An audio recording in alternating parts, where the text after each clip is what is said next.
The Library of Alexandria, the lost knowledge of the ancient world. It was the greatest library ever imagined, a sanctuary of scrolls, where the wisdom of the ancient world was gathered under one roof. Philosophers, scientists, and poets from every corner of civilization came here to learn, to debate, and to dream. But one day, it all vanished, consumed by flames, forgotten by empires, and buried beneath the sands of time.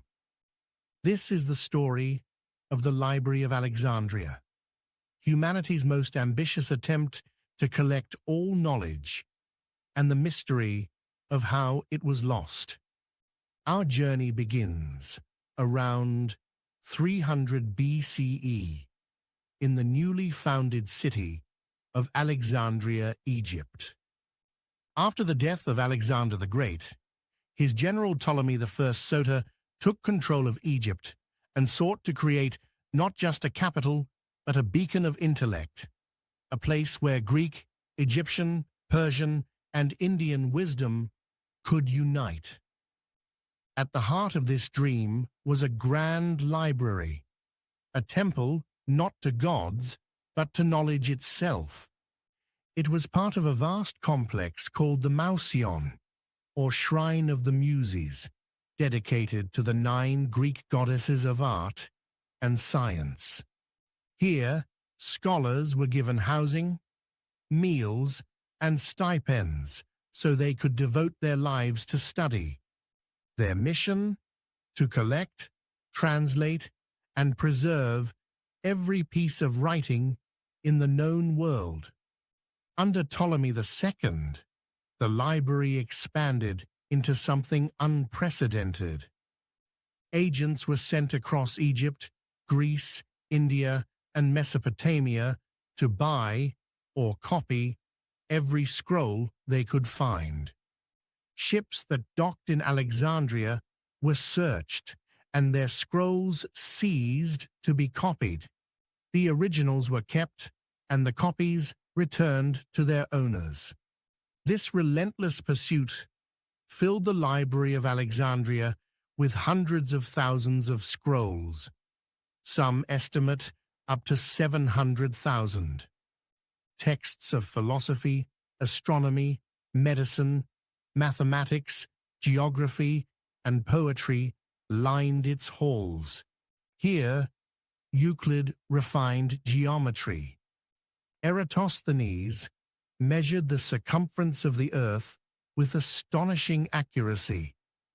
Herophilus dissected the human body to understand anatomy. Archimedes and Aristarchus laid the foundations of modern physics and astronomy. In this golden age, Alexandria became the mind of the ancient world. Imagine walking through marble corridors filled with the scent of papyrus and ink. Everywhere, scholars debated beneath oil lamps, scribes copied ancient texts, and translators worked to render foreign ideas into Greek. This was the world's first research university, a place where scholars were free to question, challenge, and discover. The librarians weren't mere caretakers. They were scientists and philosophers in their own right. Among them was Callimachus of Cyrene, who compiled the first ever catalogue of library contents, the Pinnaces, a 120-volume guide to knowledge itself. This was the world's first attempt to organize information systematically, the ancient ancestor of our modern library catalogues and even the Internet.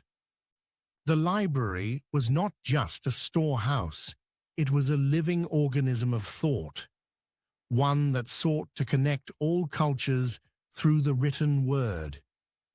Because of its size and prestige, the main library eventually overflowed. A smaller daughter library was established in the Serapeum, a temple dedicated to the god Serapis. It served as both a public library and a school, extending the reach of knowledge to the people of Alexandria. Together, the two libraries made the city an unmatched hub of scholarship, attracting thinkers from Babylon, India, Carthage, and beyond. For nearly 300 years, the Library of Alexandria stood as humanity's greatest monument to learning until fate intervened. In 48 BCE, civil war erupted in Egypt between Julius Caesar and the forces of Pompey. Caesar, besieged in Alexandria's harbor, ordered his men to burn the enemy ships to prevent capture. The fire spread, carried by the wind, and ignited nearby warehouses that held papyrus scrolls destined for the library. Ancient historians differ on what happened next. Some claim that the flames reached the main library itself, destroying a vast portion of its collection. Others say only storage depots were burned, sparing the main building. But one thing is certain: that fire marked the beginning of the library's slow, tragic decline. The library continued, though diminished. Centuries later, when Egypt became part of the Roman Empire, Alexandria remained a center of learning. But times were changing. By the 3rd and 4th centuries CE, political turmoil and religious tension gripped the empire. The rise of Christianity brought conflict between old pagan traditions and the new faith. In 391 CE, under Emperor Theodosius, the Serapeum, home of the daughter library, was destroyed by Christian mobs during a purge of pagan temples. Thousands of scrolls perished. The once holy place of study became a symbol of intolerance and loss. What remained of the library's manuscripts was scattered or lost. Some were taken by private collectors. Others were left to decay. The light of Alexandria was fading. By the time of the Arab conquest in 642 CE, the library, if any part of it still existed, had already been wounded by centuries of neglect. According to later accounts, Caliph Omar ibn al-Khattab allegedly ordered the remaining scrolls destroyed, saying, "If what they contain is in the Quran, we have no need of it. If it is contrary, it must be burned." Though modern historians debate the accuracy of this story, the symbolic truth remains. The last remnants of the ancient world's greatest knowledge vanished under the weight of conquest and ideology. The destruction of the Library of Alexandria was more than the loss of books. It was the loss of memory itself. Thousands of works by ancient authors, entire schools of philosophy, maps of the known world, and early scientific theories vanished forever. We will never know how far ancient astronomy or medicine might have advanced had that knowledge survived. Some say the loss set humanity back by centuries.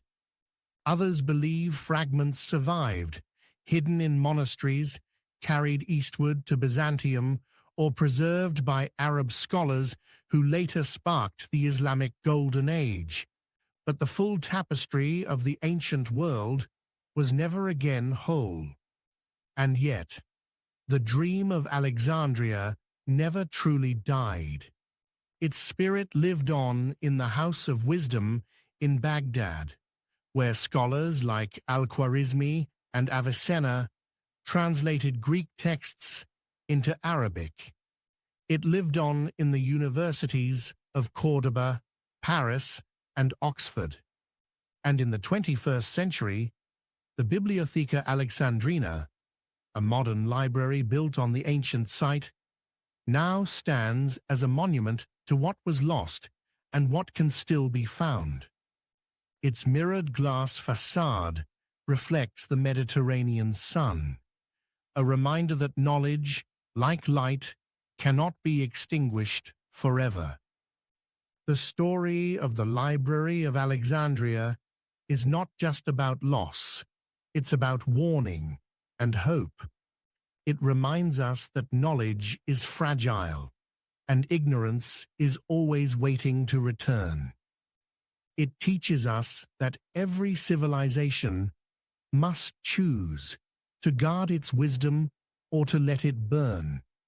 Today, as digital archives replace scrolls and satellites replace scribes, we stand at a crossroads no different from those ancient scholars.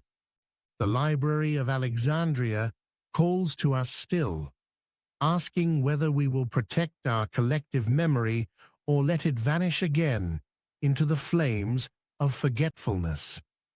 Once, there was a city that tried to gather all human knowledge in one place. It failed, not because of fire alone, but because human pride and fear destroyed what human genius had built. If you enjoyed this journey through time, explore our next story, Atlantis, Myth, Memory, and the Lost Empire of the Sea.